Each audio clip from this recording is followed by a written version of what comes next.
Fidel Castro is finally dead. This is a moment to learn from history. This is a moment to learn about the brutal regime that was Fidel Castro's Cuba. This is a moment to learn about the failures of socialist planning on this tiny island nation. But don't expect to hear it from President Barack Obama. A statement by the president on the passing of Fidel Castro had this to say: "This moment fills Cubans with powerful emotions, recalling the countless ways in which Fidel Castro altered the course of individual lives, families, and the Cuban nation. History will record and judge the enormous impact of this singular leader." Do you think that's bad? Check out the Canadian Prime Minister Justin Trudeau's comments on Fidel Castro.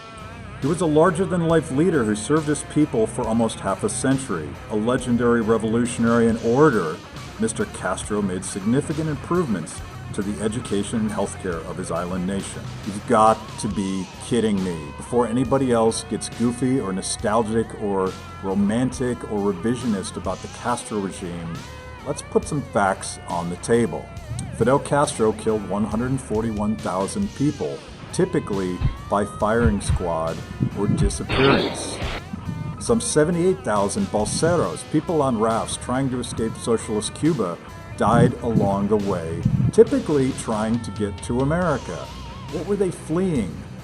Well, consider this. In Cuba today, a typical factory worker makes $17 a month. Under Castro, there was no freedom of speech. There was no freedom of assembly. There was no free press. Castro even banned rock and roll and Christmas Day. There were prisons filled with political dissidents and religious dissidents and people that didn't agree with Castro, Afro-Cuban priests, homosexuals, anybody that didn't fit the central plan. That was socialism under Fidel Castro.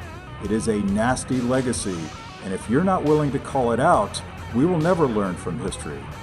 Socialism under Castro kills.